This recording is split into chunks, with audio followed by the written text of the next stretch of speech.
Good people, it is Wednesday. It is Peikoff Wednesday. Thank you for joining us. Good to see you here. We've got to talk about love. Love. And sex. And unconditional love. We've got a lot to talk about today. Title for today's episode, Let's Make Love. You know, it's interesting. There was a time, I'm speaking today with James Valliant, the brilliant author of Creating Christ. Well, you've got the book right behind him, but I've got it right in front of me here. And The Passion of Ayn Rand's Critics, and a astute observer of philosophy. And who better to talk about love with than James Valliant? James, how are you doing on this fine Wednesday? I am doing very well, sir. And I would say the same of you. I could think of, our better halves are not here, obviously, which would tremendously enhance, I think, give us visuals, I think, visual examples of what we're talking about here. So it'll be two dudes talking about love and sex, but I think of no dude more associated with the concept of love than you, sir, because you just emanate love for humanity and life. So I can think of no one better than you to talk about this with. I appreciate it. And you're right. The last time we had this discussion, we thought, well, we should have Amy on. We should have a mixed gender. Who knows what gender means anymore? But it turned out that just having a couple of guys talking about this, we can have some conversations that, that's not a very guy shirt I'm wearing today, is it? But the conversations that you wouldn't necessarily have with the distaff sex around. I don't know if anybody knows what the distaff sex is anymore, but it's fun to go back in time because episode entitled, well, Let's Make Love. But there was a time when that was the song title back when it referred to romance, making love happen. You know, there's a scene in Cyrano de Bergerac in which Cyrano is in the patisserie, the Ragueneau's place, the baker. And Ragueneau's wife, who there's funny sequences about how their marriage is a bit on the rocks. And she's talking to this soldier, this musketeer, and Cyrano comes up to her and says, Lise, this musketeer, is he making love to you?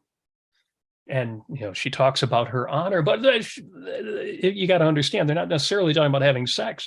Is he making love? Is he romancing you? Romancing. The entire process of courtship and romancing was considered making love once upon a time. It then, as time went on, it became narrowed down to the, are we making out or having sex connotation. But no, it was just charming. The Charles Boyer initial charm of the lady was already making love. Exactly right. So if folks want to know, oh, are Robert and James going to talk about making love, or are they talking about making love? I'm going to say all of the above. And with that in mind, I'm going to jump right into a topic we've discussed before, and it's controversial because it's very easy to give the simple answer, but well, Leonard Peikoff's not going to do that. We are reading from the book, Keeping It Real by Leonard Peikoff, and the first question under discussion. If to love is to value, isn't the idea of unconditional love a fallacy? Well, Dr. Peikoff starts out this way. He says, yes, it is, because it literally means love regardless of value or against your values. A husband and wife are supposed to have that, but since that relationship is based on value, well, it's got to be subject to changes in the value if it occurs. There is a partial exception to that. I'll close a quote for a moment here. We'll end up talking about this more, so bear this one in mind, and why I think some people take this a little too simplistically. Leonard Peikoff says there is a partial exception to that. And that is the parent-child relationship. There, the parent is the nurturer of a child that has not yet matured, and it becomes very, very difficult to cut that child off unless it's something out of a horror fiction. You have a 10-year-old from hell who butchers innocent people, who's obviously an irredeemable monster. Well, then I would say you put him in an institution, forget about love, and don't consider it further. Okay, so there's your one example that Leonard Peikoff gives of where unconditional love is a concept. But then he goes on, short of that, though, you have an obligation to unconditionally at least value your child in the sense that you'll unconditionally put up with what he does up to a certain limit in order to try to guide him. In other words, a parent should take much more from his child than he would take from his wife or from a friend. But he wraps up the his answer with this. I think unconditional love really applies properly to your dog.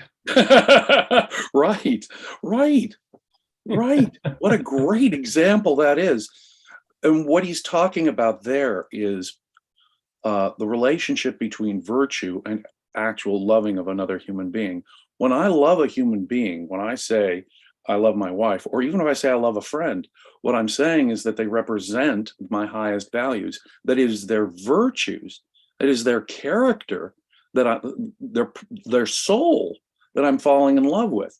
Now, to the extent that someone's not a moral agent, like a child is still becoming fully a moral agent, and of course an animal is never really a fully a moral agent at all, then what it is it's not their chosen values, it's not their virtues in the human sense, but they are still a value. That is to say, my dog, both of my dogs are a huge value to me. I love them. And in a sense, they're the only things that I love unconditionally. I mean, if the dog got a disease and became rabid and crazy and started biting people, obviously we would have to put it down, but it would be a sad thing. It's not some moral fault on the part of the dog that had previously been this loving and unconditionally loving and loving me back unconditionally. I mean, that's the only sense in which there can really be a divorce between virtue and love, is when the thing that you value, it still values, that you're responding to values, but the thing is not yet fully a moral agent. Just being your child makes the child a value to you, independently of all of that. This is my child. I am raising this child. I'm committed to this child. I'm invested in this child. This child is part me, if it's your natural child.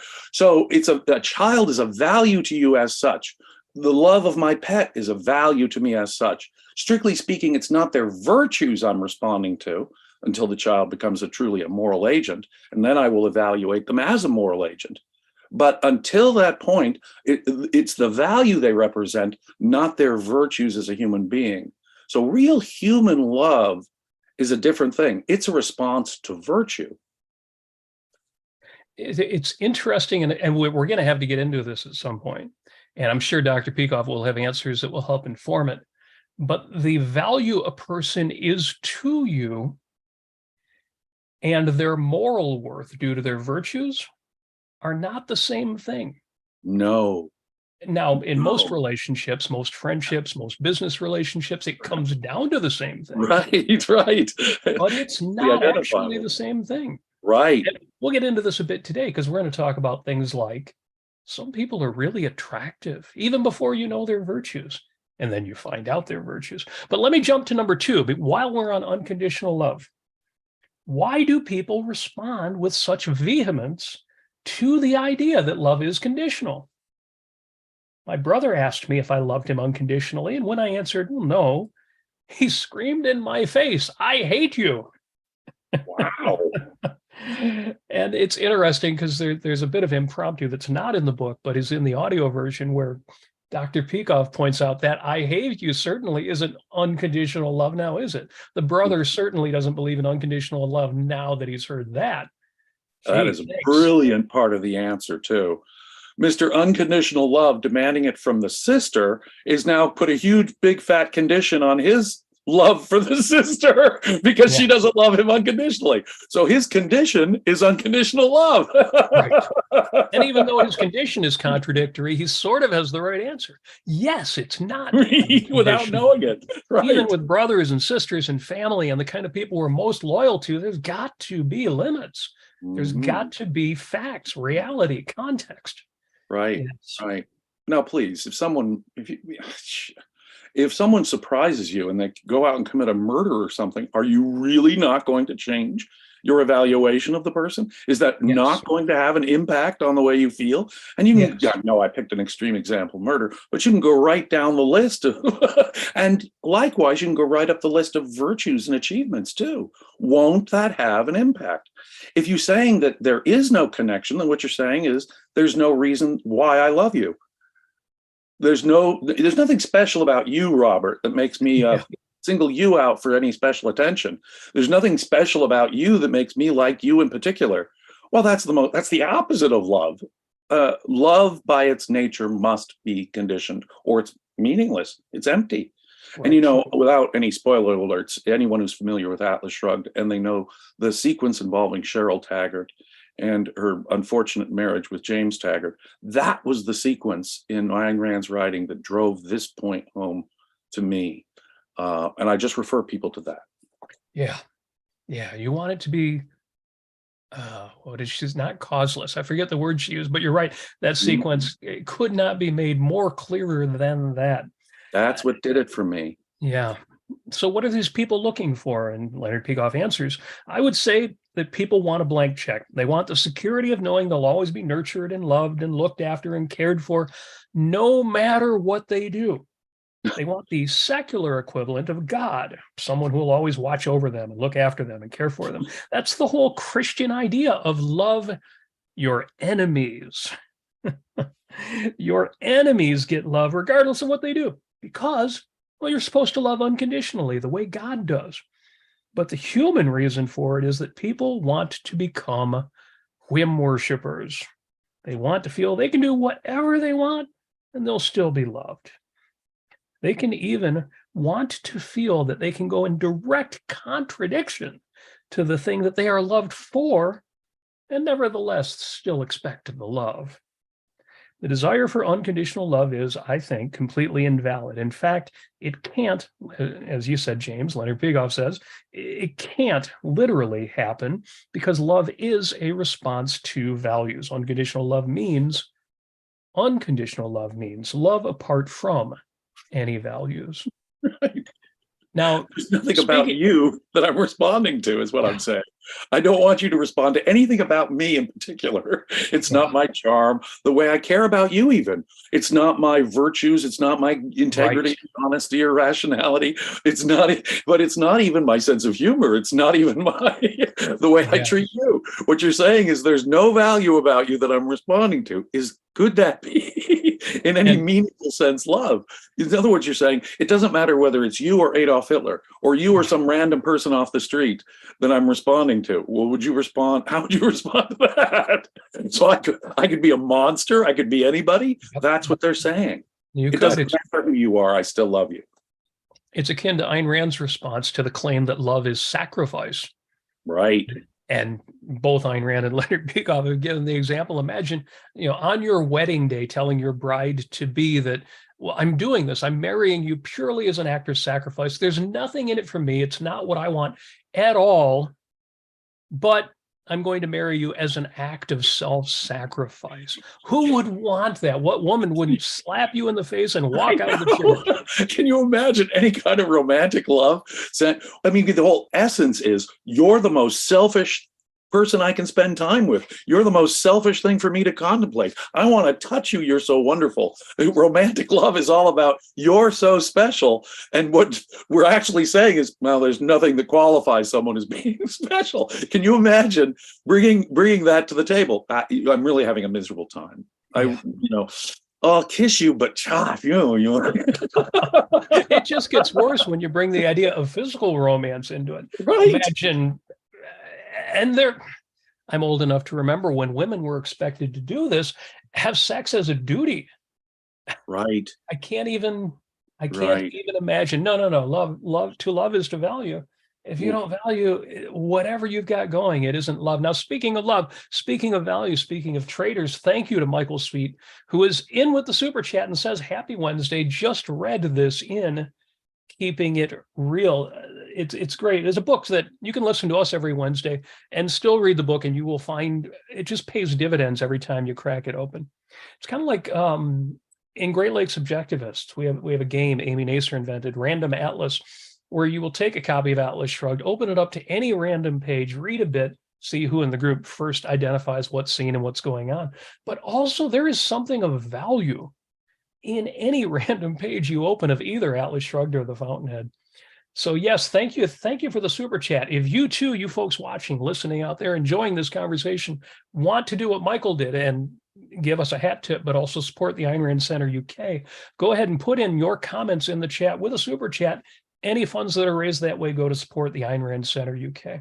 Furthermore, if you become a member, you'll find a link at the top of the chat. Become a member of the Ayn Rand Center UK for £9.99, £9.99 a month. whatever that is in your equivalent currency, don't worry, they'll take care of all that. You can support the Ayn Rand Center UK, keep shows like this happening, keep events happening like the weekend study groups and the Tuesday Fiction Club study groups and the meetups that happen in London and everything else that the Ayn Rand Center UK is responsible for. You know, there's a lot of objectivist organizations out there right now, some more credible than others, but I think between the Ayn Rand Institute and the work of the Ayn Rand Center UK, you just can't beat it. And so thank you for those of you who support us already. Please feel free to join in. Now, I just want to get a plug in, if I could, here for if you are a subscriber to Ayn Rand Center UK. This Sunday, we'll be finishing up Leonard Peikoff's lecture course on objective communication, and we'll be starting in on a new course a week from this Sunday. So if you subscribe now, you can get in on the ground floor and start in on a new lecture course with Dr. Leonard Peikoff. I believe we'll be starting in on Objectivism State of the Art, which is only a few lectures. So do consider becoming a member and joining us for those Sunday discussions. Excellent. I look forward to that next series to being made official, that topic being made official. Also, some folks say, well, what's this YouTube membership? You can also become a member of the YouTube channel. For a few dollars a month there, you become a member, you get access to special icons and emojis, but also you get access to the YouTube feeds of these study groups. If you don't have time to participate live, you can go on YouTube and watch what you missed. So all of the objective communication group that's wrapping up this weekend, you could watch that right on YouTube if you're a member of the YouTube channel. So lots of ways to support ARC UK, lots of good stuff going on. Outstanding, outstanding, outstanding. And, my producer says it is confirmed already. It's going to be Objectivism, the State of the Art. James, that is a series I have not listened to yet. Oh, really? You must join. When I first got into Objectivism, you remember some of those were hard to get a hold of.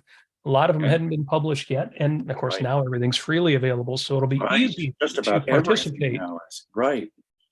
So good, so good. Now, enough unconditional love. I always say unconditional love isn't really unconditional. But Leonard Peikoff was asked in 2012, hard to believe that's 10 years ago. Yeah. Of course, all of these answers, they're timeless. He was asked, is romantic love a requirement for a happy life?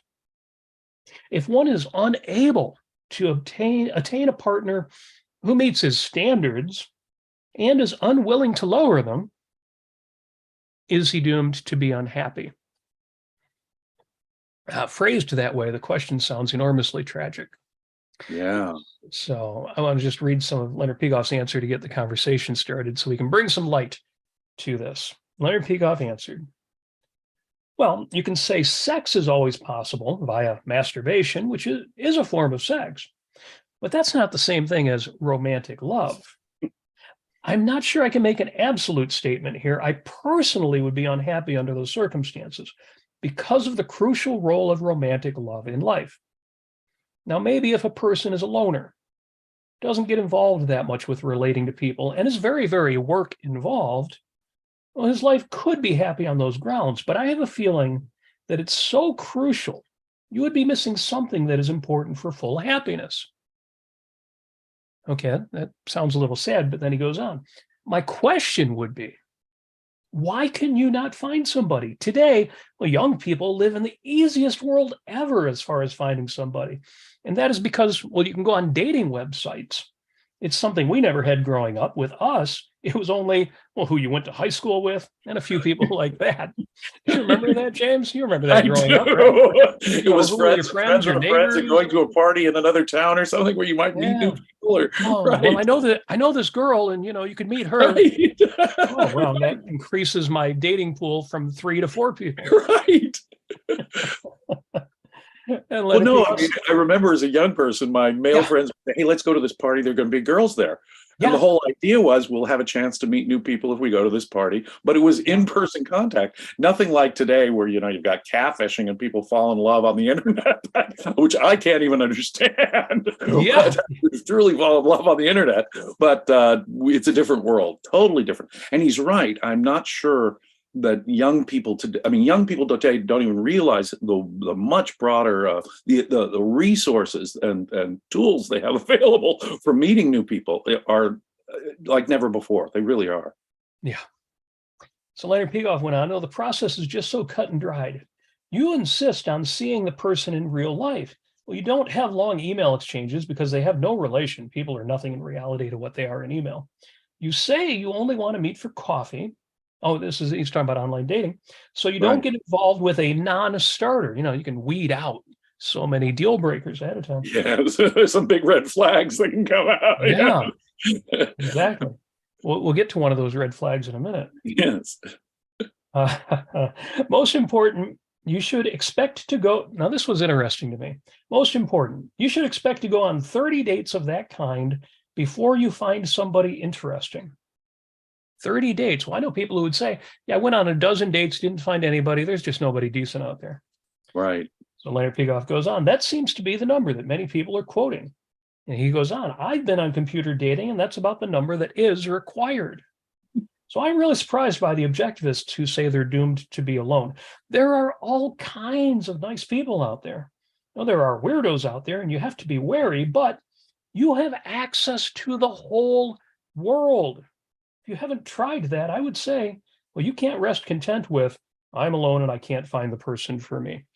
I love that advice. People underestimate the law of large numbers and what that does for you. I always tell people when they're job hunting, if you haven't put out 100 resumes and gotten, 6 interviews out of those 100 resumes, and only 3 of them gave you a second interview, and only 2 of them made a job offer. Large numbers are the most powerful thing in the world if you're willing to do that. And so I'm not surprised when he says, 30. Yeah, and I like that. Absolutely. Tenacity is the thing. This is a high value. This is worth 30, 60, 100 tries. Come on. If this is a high value, it's worth some tenacity and follow through here. And I love the way that he focuses it, though, on young people. I'm at an age where some of my friends have been in long-term relationships that came to an end, either tragically by death or something, or circumstances that caused and if you're an older person and you've had a life where you've had love and you're at the end, I mean, I do acknowledge the difference in contexts in life. And going back to the very first part of his answer, I even have friends of my age who are single, who are very work-oriented, who do seem content in it. But, even if you push them a little bit on it, they'll say, well, yeah, that would be really nice to have in my life. And so they've still got, no matter how old they get, they've still got an eye out for it, for that circumstance where it might happen. But when it comes to young people, he makes a great point.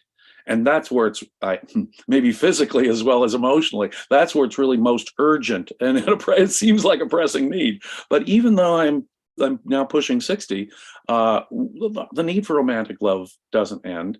But the context in life may change. If you've been married for 40 years and the person died, you may not simply have the emotional capacity to do that again. And so you're reconciled, well, I'm probably going to spend the rest of my life without that kind of a value. But that doesn't mean you can't go out and meet new people and have fun and have different kinds of relationships.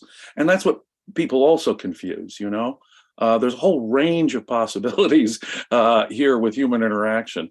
And I think romantic love is, for me, like Dr. Peikoff, is such an enormously high value that I can't imagine the kind of happiness that is normal to me now without Holly, who's been my wife now for 26 years.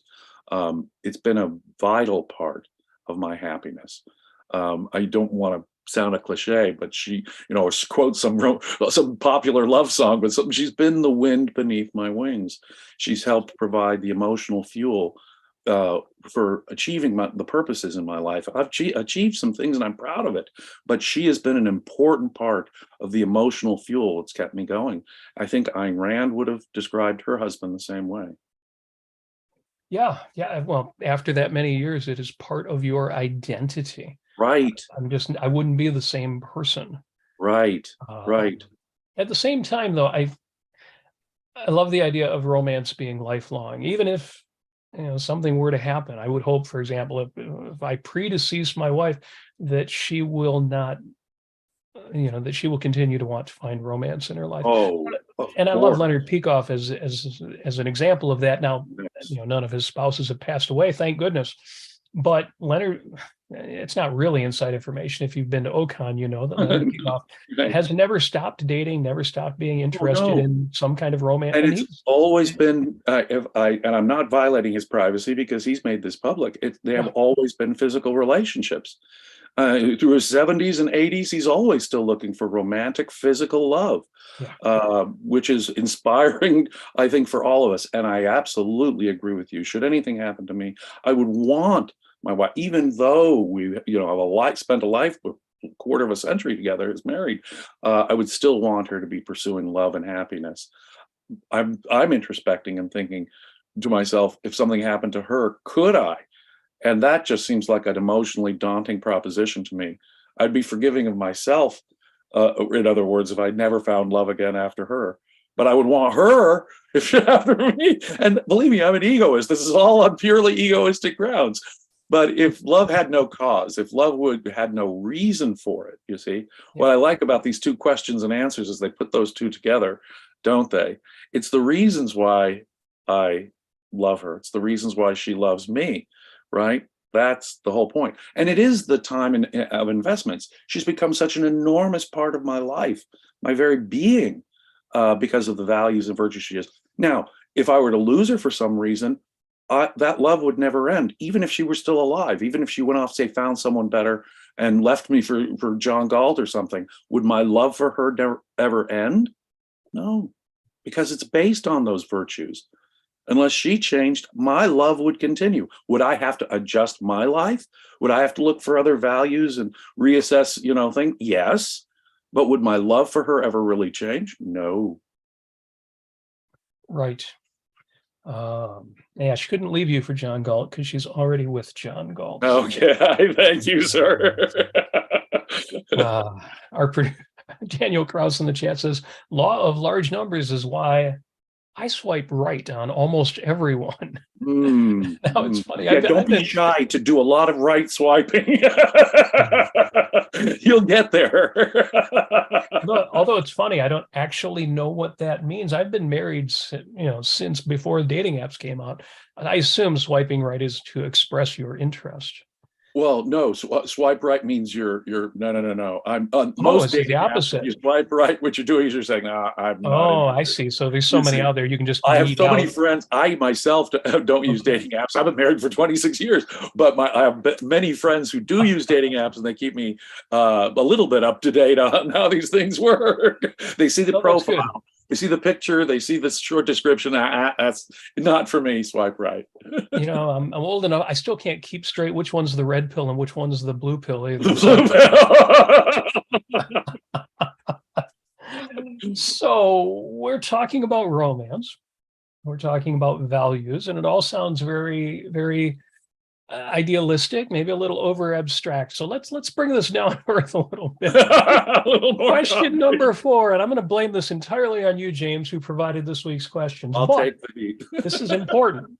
This is an important. Yes. Question number 4. Leonard Peikoff was asked, if a person doesn't like oral sex, is this a form of nihilism? Or just an arbitrary sexual preference? Now I'm gonna say, it's a false alternative. It's none of the above, but well, I'll tell you, when I first heard the question, I had some sympathy for the questioner. To me personally, it strikes me, that's a confession, and I know it's awful, but to me personally, oh yeah, I'd associate that with nihilism. But no. Upon second thought, I realized, no, people can vary rationally on these things. And it's very difficult to say anything other than read the answer. Because anything I say other than reading the answer is going to sound like a bad joke. For example, when I read this, my jaw dropped. I'm not going to say anything else. Let me just read Leonard Peikoff's answer and then we can discuss it. Or at least part of his answer here. He starts out by saying, and this is important, this is the philosophic point, it is certainly not anything to do with nihilism, or nihilism if you prefer. Nihilism is the desire and effort to destroy a value because it is a value, to wipe out as an end in itself. Well, that is something like what is done by John Dewey in education, or Werner Heisenberg in physics, or James Joyce in literature. The mere fact that someone has a different value than you, therefore, has nothing whatsoever to do with nihilism. Oh, you like vanilla ice cream and he likes strawberry. How is that nihilism? Right. And he isn't even destroying vanilla. Right. There's So no opposition to vanilla. He just prefers strawberry. yeah. So this clarification is half of Dr. Right. Peikoff's answer, and I think it's important. He Yeah. says, so you can't use a word like that. Nihilism is the greatest depravity that you can charge a person with. Yeah. To say, he doesn't want oral sex, so he's a monster of the ages, is fantastic. Again, in Leonard Peikoff's use of the word fantastic, truly fantastic. You haven't understood what nihilism is. Now, that's the entire first half of the answer there. And that's important because it's very easy to throw out that charge of nihilism and our enemies. All of our enemies are death worshipers. Right. It's not valuable. It's actually damages our clarity to exaggerate in that. It absolutely does, to exaggerate it. And I went too far in my initial joke, but that's why I kind of made it. I kind of made it because it's tempting to think if someone doesn't share our value, Right. if they don't share our love of some piece of music, that somehow they're, like you hate art and values and life and melody, and you go on about it. No, they just have a different value. They're not destroying your value or your love of that value. Yeah, they're just saying they have another value. And never in that context is it really nihilism. Well, it's the hyperbole that makes the joke work. Yes, it's yeah, right. Exactly. Now, just because there's only 2 paragraphs, I'll read real quick Leonard Peikoff's the rest of his answer. He says, now, whoops, just lost my page there. There's something in the fates that's trying to stop me from finishing this one here. Oh, there we go. Now, Leonard Peikoff said, whoops. Now, you give us an alternative. Is it just an arbitrary sexual preference? And again, my reaction to this immediately was false alternative. Leonard Peikoff says, I wouldn't say it's arbitrary. Right. I think it comes within the rational, within the logical. There are many, many options with regard to sex. The positions, the parts of the body that must be stressed, and what parts are in conjunction with what other parts, and so on. If someone says, well, I don't get turned on by that particular thing, I prefer not to do it, that is not inherently irrational. I don't see why it must be. Perhaps they themselves don't know the reason. Well, I don't agree with that preference, but I don't see any reason why that is not legitimate. Sometimes, speaking more broadly, if a partner doesn't have a desire that you do, and your desire is legitimate, well, you can, and I'm not the one to tell you this, find books where you gradually, in pleasant, unpressured, partial, incremental contexts, introduce what you're interested in. I'm not going to give you the steps, but you have to decide. I love how he basically just gave an essay there by saying, I'm not going to tell you what to do, but here's some hints, and it can be done. It can. I love that. I love that. But the truth is, I have been married for 26 years now, but I do remember my 20s when I was experimenting a lot, as I've said in previous podcasts. And part of the whole thing is getting to know your lover. I mean, when you get to know, no 2 lovers are going to be the same. They're going to be slightly different in their pace, their mood, their preferences, their, what works for them. And getting to know your lover is absolutely a crucial part of falling in love and getting to know them. And my own approach and preferences and what I do has in fact changed. Again, now that I'm a little mature, I've looked at things over the last few decades and I see how I have grown and developed and changed. And that happens too. And let yourself do that. Let yourself be coaxed by your partner. Now, I'm not going to take the Peikoff coax your partner in a gentle way into maybe, or at least to experiment with something that you might like and see if they like it too. I mean, come on.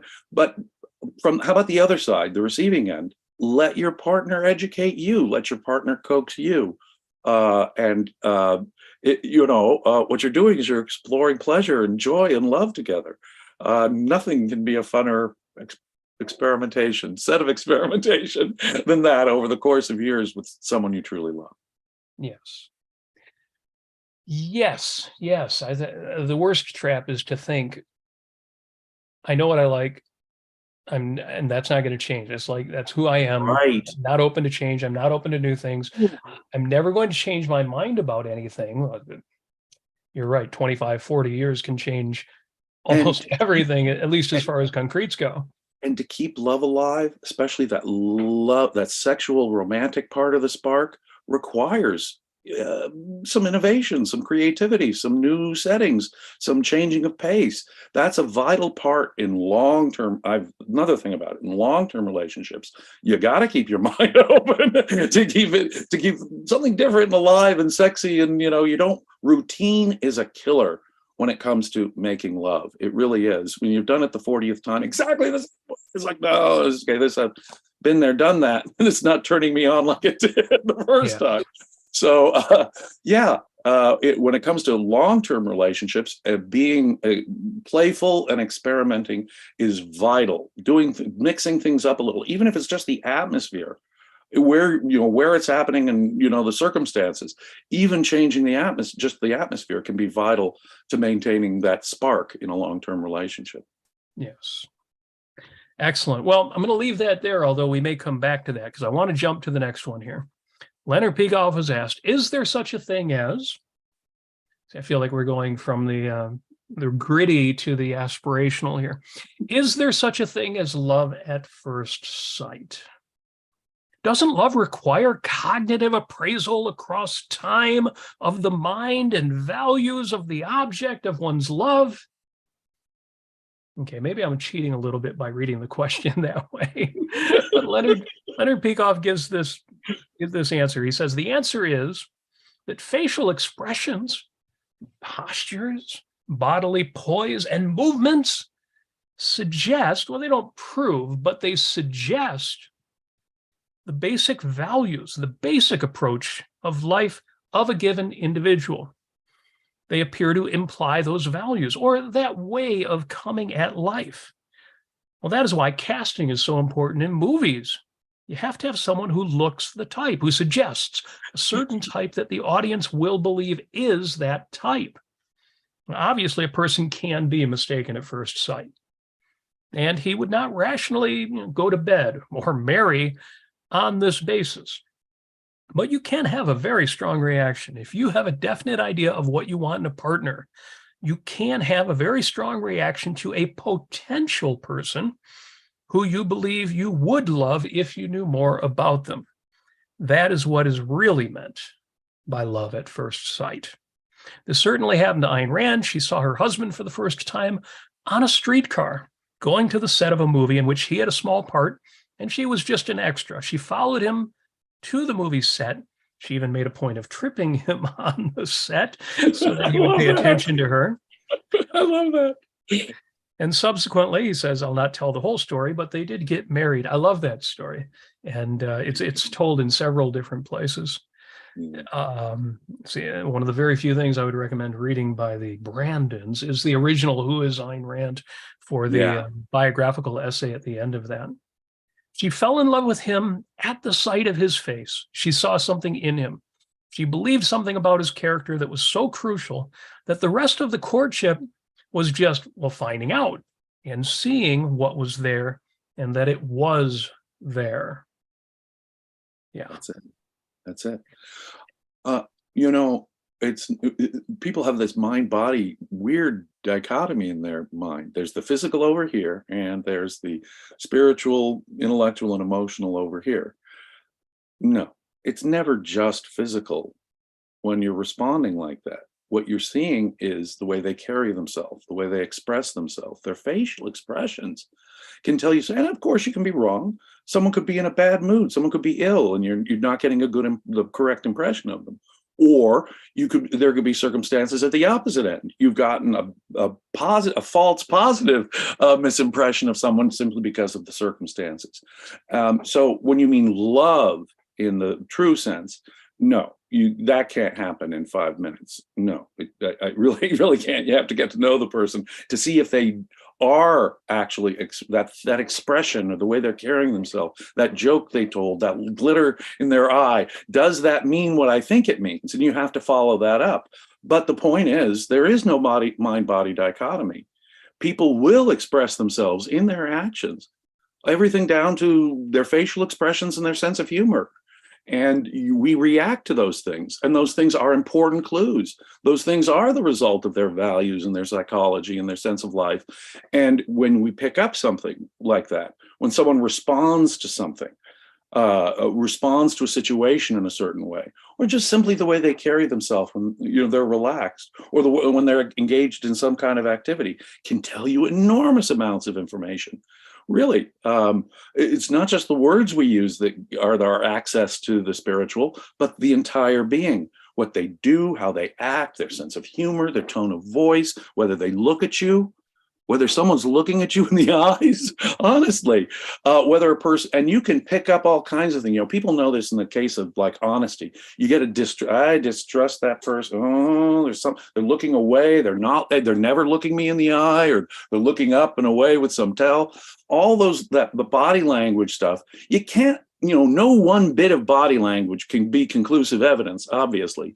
But when you add it up, there comes to a sum where you start to get an impression about a person. This person's confident, or this person is hiding something, or this person, you see, and those impressions do gather, and there's really no mind-body dichotomy here. Their soul will be expressed over time in their actions, the way they carry themselves, their facial expressions, their sense of humor. So all of those things we can pick up on and respond to. Perfectly valid. Those are the clues that first give us the whiff that this could be someone where I could have a better relationship or a deeper relationship with. Those little clues. Absolutely. You can't ignore them. So you can get a very strong impression. And Ayn Rand got a very strong impression, and I have to admit that I got a very strong impression the first time and the first couple of times I met my wife. But again, it took a long time for me to really know that this was the person I wanted to spend the rest of my life with. That's a big, big decision I had to make. And that requires a much deeper understanding of the person, knowing them over a period of time, I believe. Yes. But it does bring up the question of, do looks matter? How important is that physical attractiveness? If it's all about values, let me read the final question here. If romantic love and sex essentially involve shared values of the soul, why is physical attraction in this realm such a powerful factor? And Leonard Peikoff begins his answer by saying, it's because seeing the physical immediately leads you to project a soul that matches it. You immediately begin to see, that person must have all these values. And I can see that in the face. So you're not seeing just the physical. A proof of this is what happens when a physically beautiful, highly attractive woman opens her mouth and starts to utter nonsense in a belligerent manner, say in a Brooklyn accent, drooling down her gorgeous lips, projecting the ugliness that is the opposite of what you see. You will soon find the physical attraction is just not there anymore. It would be as if you see a mannequin, but you can't see the projection anymore. There is a real example of this. When silent movies became talkies, there were stars who were considered wonderful and were hugely popular. When they started to speak, though, their voices were so bad, so unexpected, that it killed the physical attractiveness, and they lost their jobs. That is a great example. In silent films, the great Greta Garbo, one of the biggest of all the romantic, sexy screen idols from the 1920s and the silent era, she and an actor named John Gilbert made a lot of romantic films together, and they had chemistry, and everyone thought John Gilbert was just the sexiest dude, and he was a sex symbol like Rudolph Valentino, right? The talkies come along, and they again put John Gilbert and Greta Garbo together in a romantic film. John Gilbert's voice just killed it. The women of America, who had been in love with John Gilbert when he was a silent star, suddenly didn't find John Gilbert to be such a stud sudden is so attractive anymore. And the chemistry between he and Greta Garbo had this sexy foreign accent. So when she spoke, it didn't change. She went on to a good talkie career, all the way up to Ninochka and beyond. But the point is that it destroyed careers, or it helped careers, because suddenly they had this voice attached, this personality attached to this look. It's never really just physical. I would even say a single photograph is probably not just physical, but the point is it's never just a physical photograph either. It's this whole experience of the person it's never just physical. It really isn't. Now, you asked me if I'm looking for a physical relationship, the total romantic love, then physical stuff is an important component, especially at first. But it's, I'll tell you, once you fall in love, though, imagine if my wife had an accident and got badly scarred. I don't even have to make up that kind of a case. We all get older. I look at myself in the mirror and I say, I'm not the guy I was when she fell in love with me when I was 30, 30 years ago. But you fell in love with the person. And so changes like that, actually, my wife is actually just as beautiful, if not more beautiful to me in my eyes than she has ever been. But the point is, it's never just physical. And once you fall in love, then the physical just sort of almost falls by the wayside. She could be a third-degree burn victim, and I would still love her just as much.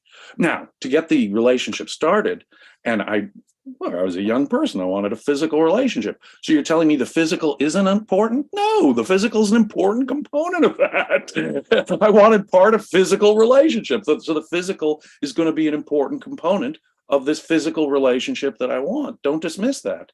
It's an absolutely vital element to loving the whole being. We're integrated beings of mind and body, but it's never just physical. Even when we think, boy, it's this love at first sight thing in this few meetings. No, really unpack what your emotions are telling you there.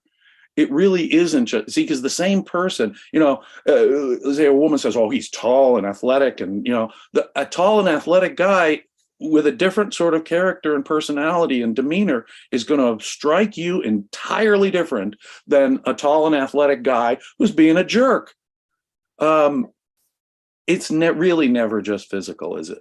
And like Dr. Peikoff says with the beautiful woman, it's true. You can see someone who you might think physically could be a supermodel, but the minute she opens her mouth and sometimes my wife has a really funny line when it comes to fashion models. You don't want to hear them speak. Shh, shh. Don't open your mouth and ruin this beautiful moment because you're in great shape. Let me appreciate just the visual. But what you're doing is you're saying, look, it's just the visual. Yeah. And yeah, it's interesting because you're right. Some people are more attractive than others. I was born classically handsome, so this doesn't come up as an issue for me. But for some of us, it became especially important how well we carried ourselves, how well we projected what was inside, and you see this. I love not only the examples of beauty are easy, but counter examples of enormously attractive people who are not classically attractive.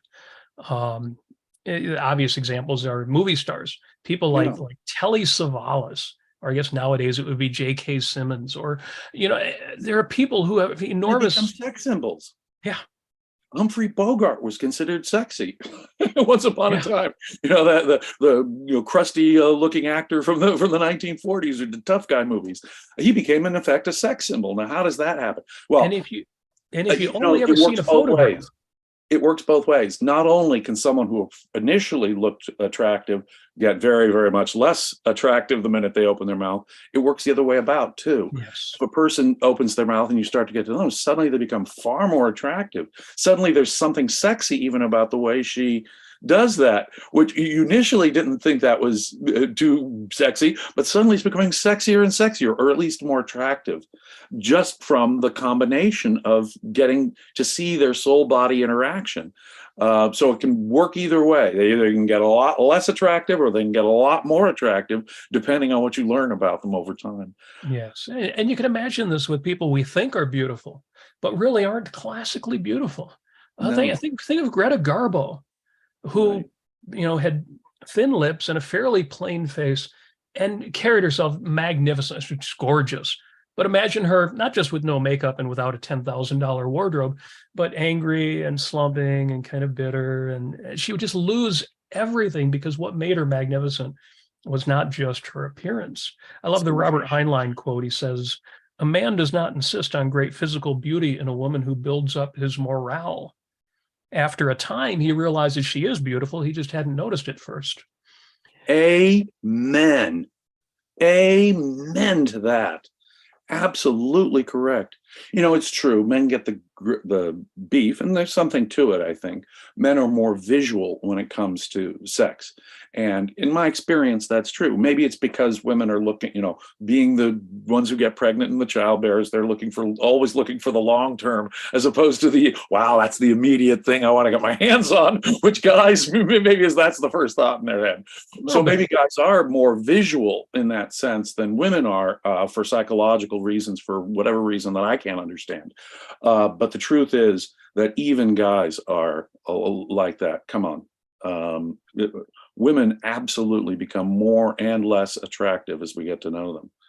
It isn't, even for guys, it isn't, quote, ever just physical. Unless they really are just the most superficial, shallow. All you're after is, scoring points and getting numbers on the bedpost. If that's the way you are, then of course you're really not going. It's an ersatz pursuit of another human soul, right? It's some kind of fraud you're committing, in effect, on yourself, as we've discussed in other podcasts. Yes. So if I were going to sum up this conversation, I would say, one, as much as romance and sex can be difficult to find, it is eminently findable, achievable, doable, especially in a modern age where we have the contact information on 4 billion people at our disposal. Right. And building and creating a romance can be done and long term, and it grows and it builds. And yes, certainly sexually, you can get more and more of what you want over the course of time. If you and your partner are close at all, you can explore things together, things you don't think that you're that interested in or into. You will be surprised that even there you can grow, you can change, you can evolve, you can make things better and better over time. And absolutely, it doesn't have to end. It never has to end. Just like we say, well, at some point, I've eaten everything there is to eat. I've enjoyed all the great meals. I'm done eating. No, I'm done eating. I may reach an age where I'm not seeking out exotic dishes, but I will never stop being hungry for either food or romance. So exactly. That's a great analogy. Our tastes in food, for example, we learn what we like, what we don't like, what we really like. And so as time goes by, we understand ourselves and our values better. And that may narrow the field and enhance our understanding of the field. But and so we become very specific as people. We learn about ourselves as time goes on. So our tastes become specific and our menu becomes a lot more specific as we get older. That's perfectly natural. We're just learning about ourselves. But we never end. The need for food never ends. The need, nor the desire to enjoy food. Yeah. And looks matter, but I want them to matter. I don't want to be with somebody who says, I don't care about looks, you're not attractive, but that's okay. I want them to at least find something appealing about something me. Appealing about me. just as on the deeper level, values matter. Yes, I want to be with somebody who says, I love you so much, there's almost nothing you could do to change that. Right. But for reasons. Right. It's grounded in actual reasons why I love you, actual values. And not just values of character, but everything. Because there are plenty of other men, plenty of other women out there who have values of character. No. I want you. I want the value that you are. See, I can be good friends with someone. When I'm looking for a romance, someone to live with, I'm looking for the whole package, for as many values as I possibly can squeeze into this person that I'm going to spend the rest of my life with.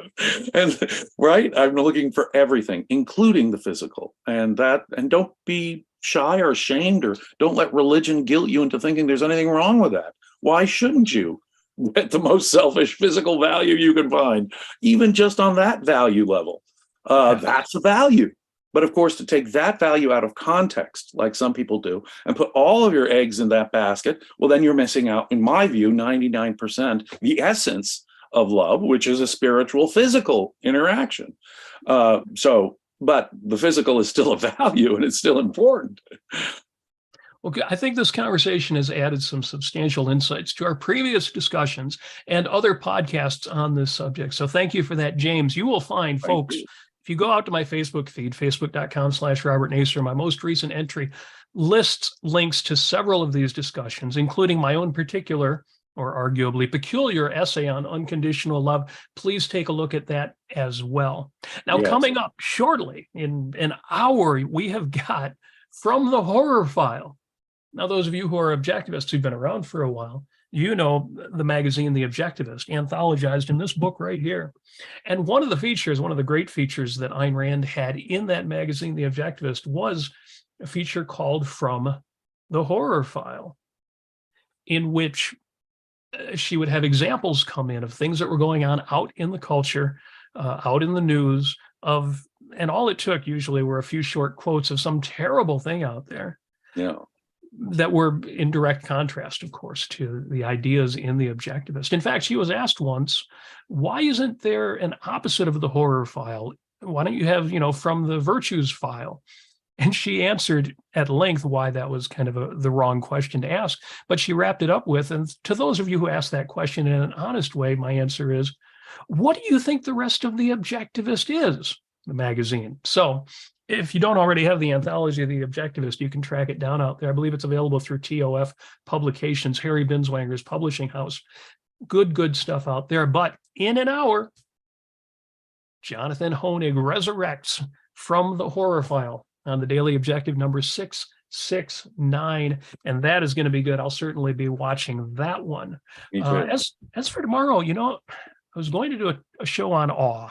And there's a recent book on the subject. We'll see. I'll announce that by the end of the day, whether I'm going to do that tomorrow or not. But James, this was a good and I think valuable discussion. Of course, I love you for it. You're eminently deserving of that in a very manly way, of course. But I think there's lots of good advice in what you have been saying and what we have read from Leonard Peikoff. We're not done with this yet, because that concept, unconditional love, again, shouldn't be approached simplistically. Leonard Peikoff answers a similar question about, well, how does unconditional love apply to children? How does love apply to children? They don't have any virtues yet. And he answers that. We're going to be discussing that and more next week, and I am looking forward to that discussion. Me too. It's going to be good. Thank you, folks, for joining us. Again, support the Ayn Rand Center UK. The link is at the top of the chat. If you're not already a member, any super chats you put in, well, most folks listen to this show after the fact, but you can go to the comment section on YouTube, put in a super thanks, which serves the same purpose. Some of you already have, and we appreciate your support for the ARCUK. In the meantime, yes, we will see you in 1 week for Peikoff Wednesdays once more. Thank you and goodbye. Thank you. Take care.